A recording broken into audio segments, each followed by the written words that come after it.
Hoje eu quero te convidar para um mergulho profundo, nas camadas mais espirituais do desejo. Não, hoje a gente vai polemizar sobre o Neo-Tantra. Comecei a falar sobre isso no Instagram, mas a gente vai aprofundar um pouco mais aqui. A polêmica começou assim.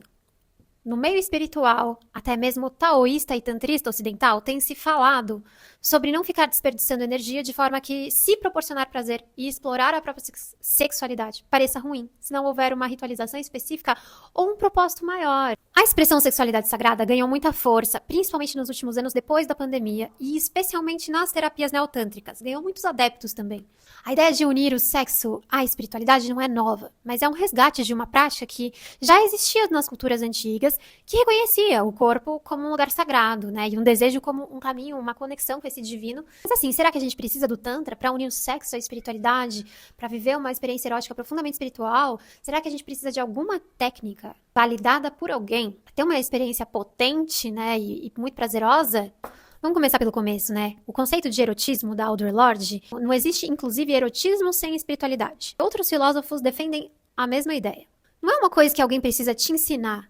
Se tem algo que você precisa aprender para viver uma experiência erótica, na sua máxima potência, é ouvir o seu corpo. Em primeiro lugar, ouvir o seu corpo, sem julgamento, dar espaço para ele se expressar e aprender aonde que está o seu prazer. Nesse estado de presença. Eu escuto o meu corpo, eu aprendo a partir das sensações que eu vou explorando, porque eu dou liberdade para ele se aventurar, e ouço os meus desejos sem julgamentos, né? Antes de avaliar se qualquer técnica faz sentido para mim, eu preciso ter uma conexão comigo mesma, porque eu preciso saber se aquilo faz sentido na minha história, pro meu tipo de preferência, inclusive, pra maneira como eu quero me sentir. Ela diz exatamente isso no seu famoso texto, Usos do Erótico. O erótico é um recurso dentro de cada um de nós. O erótico é uma medida entre os começos da nossa noção de nós mesmas e o caos dos nossos sentimentos mais intensos. É uma experiência subjetiva, é uma experiência filosófica, é uma experiência espiritual, porque depende de tudo que torna você quem você é. O Bataille reforça essa ideia, né, no ensaio O Erotismo, e diz que o erotismo é, essencialmente, a busca da continuidade do ser além dos limites do eu isolado, né? Não tem tantas religiões que falam sobre essa comunhão. Uma tentativa de romper com a ordem do mundo produtivo e entrar numa outra ordem, de se retirar, de sair da repetição, de sair da performance do automático, onde o ser, ele se funde com o ser. Então, a separação, ela nem existe mais. O tempo desaparece. A identidade se dilui. O estado de transe é uma possibilidade. A consciência é alterada. Muitas vezes eles acabam reduzindo ensinamentos milenares, como é o caso do Tantra, a técnicas, a performance, e isso esvazia a prática da sua filosofia profunda. Com certeza existe uma lógica dentro daquela cultura, a ideia de que explorar a sua sexualidade sem um propósito maior não faz sentido, mas não dá nem pra saber o que eles querem de fato dizer com isso. Porque para nós ocidentais, isso pode significar uma coisa totalmente do que significa para eles. É comum que você veja caminhos espirituais sendo transformados em produtos. Fórmula pronta, ela tem esse problema. Sem falar que toda sexualidade é sagrada. Não é o que você comprou ou aprendeu num workshop caríssimo, mas é o que você reconhece, elabora, movimenta, toma consciência, né? Quando você se permite viver inteiramente o momento, né? Isso, a gente sabe que isso custa bastante desconstrução de tabu, enfrentamento da moralidade. Mas o erotismo depende da sua expressão autêntica no sexo, né? Não devemos confundir o erótico com a pornografia, porque enquanto a pornografia enfatiza a sensação sem o sentimento, o erótico é profundamente honesto. Ah, mas a gente não tá falando de pornografia, a gente tá falando de neotantra. A gente tá falando de seguir um modelo imposto. Embora o termo sexualidade sagrada pareça prometer uma libertação dos velhos tabus, na verdade é um deslocamento sorrateiro.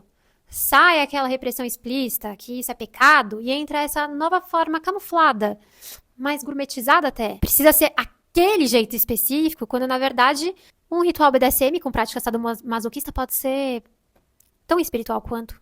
Né? A experiência erótica independe de qualquer uma vertente. Só considera a individualidade de cada pessoa ali. E aí, né, o moralismo vai ganhando essa cara de você pode sim, mas tem que ser, assim, uma coisa elevada. A gente volta para essa ideia de que só é aceitável se obedecer a certos critérios que são superiores ao seu próprio desejo. Você vê como é uma repetição de valorizar uma sexualidade específica, se ela for sagrada, se for pelo amor transcendental, se for pela cura. Esse discurso ele não é muito familiar, né? Não, se for apenas pelo próprio prazer ou pela experiência física, não tem valor.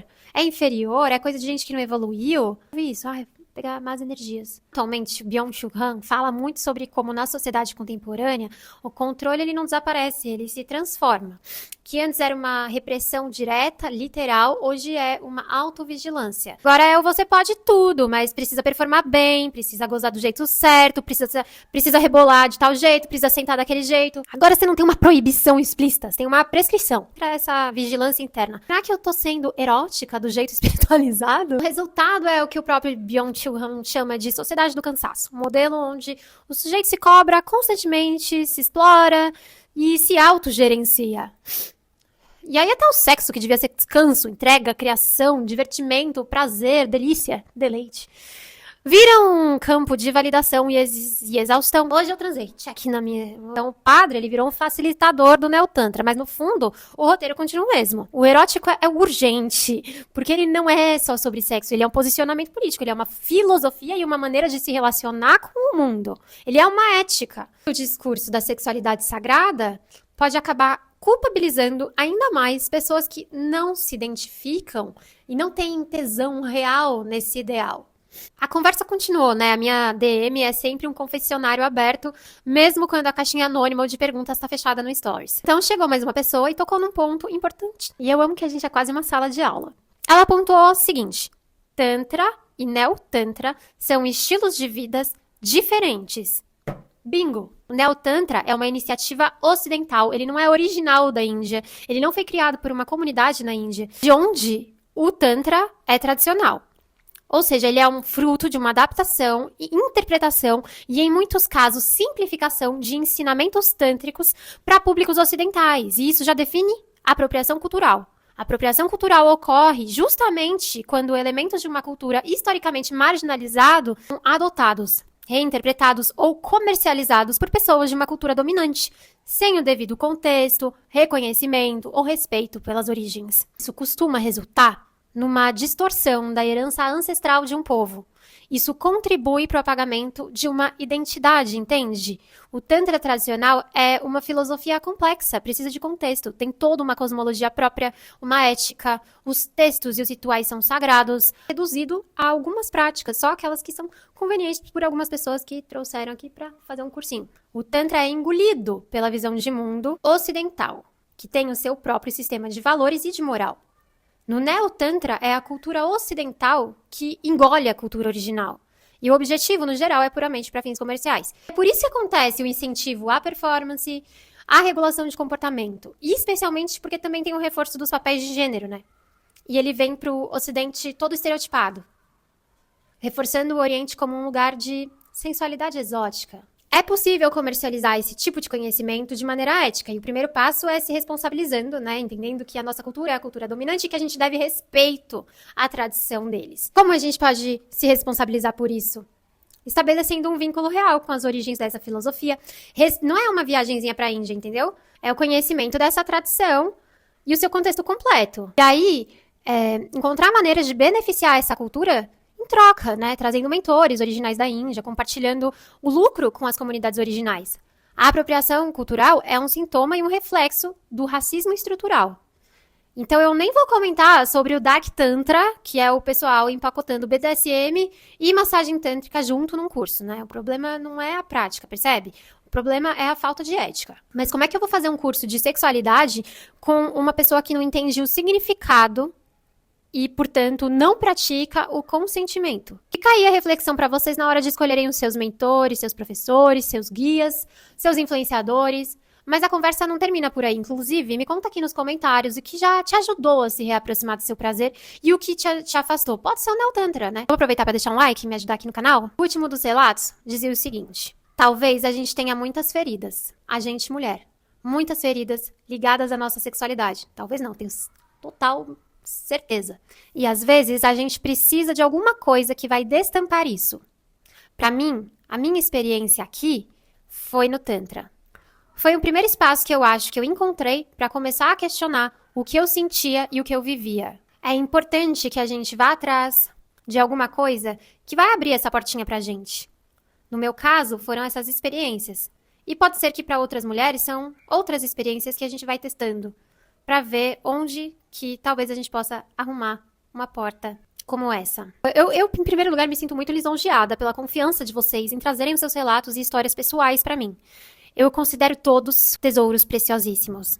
E acho que isso mostra o que eu tenho falado tanto por aqui. O erotismo é um saber coletivo. A gente aprende quando a gente compartilha. A experiência individual, ela é política. Se alguém diz pra mim, foi assim, e outra pessoa responde, foi diferente, e nenhuma das duas tá errada. Porque não existe, dentro do consentimento, com consciência, né, entre adultos, respeitando os limites dos envolvidos, maneira errada de viver a sexualidade. Até porque a minha crítica não é ao tantra. Ou a massagem tântrica, inclusive amo. Eu tenho certeza que diversas ferramentas que esses cursos oferecem são potencializadores incríveis de prazer. Eu já fiz vários workshops, né?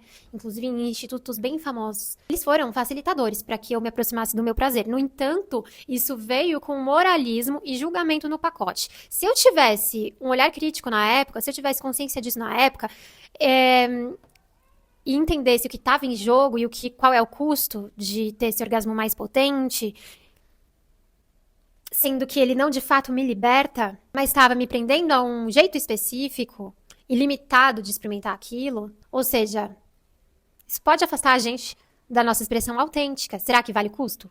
A questão é, como que a gente vai escolher se relacionar com isso que a gente aprende com o Neotantra?